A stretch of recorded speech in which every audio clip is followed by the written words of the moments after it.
Hello. Hi guys, sobrang init. Ang init ng panahon ngayon.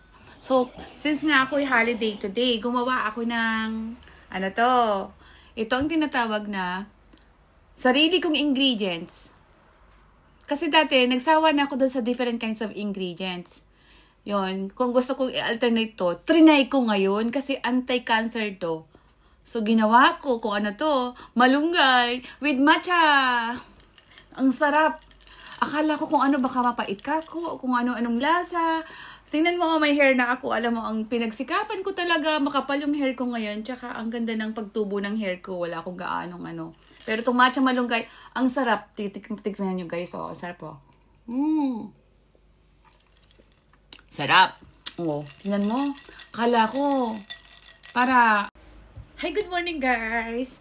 Today, may papakita ko sa inyo yung ginawa ko kasi diba last time, marami akong ingredients na ginagawa. Binujuicing ko 9 kinds of fruits and vegetables.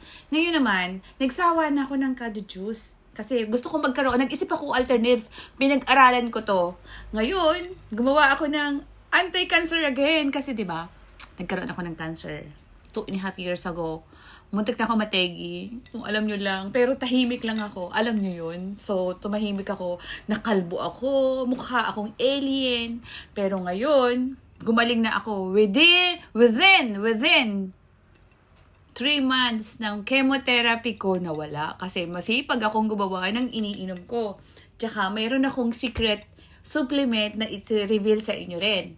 Tapos, pera dun sa gamot ko. Ito naman, aking ginawa is matcha malunggay.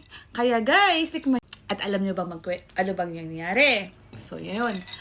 Alam mo, pinag-aralan ko, nung una, sabi ko, iyakan ako ng iyak. Pero wala naman akong iiyakan kasi mag-isa lang ako sa bahay.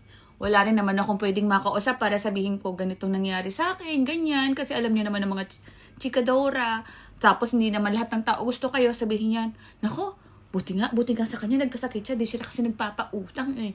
Parang ganun kasi maraming nangihiram sa akin. Eh, hindi nga ako mahilig magpautang kasi ayoko maningil. So, yung sakit ko, binago ko. Alam mo ba yung sakit ko, grabe yung, inano ko yung sakit ko. Yung parang tinago ko lahat, nakikita nyo. Pero ginagawa kong positive lagi yung buhay ko. Ayoko malungkot. Kahit yung mga pinagdadaanan ko dati, grabe! Sobra-sobra yung pinagdaanan ko.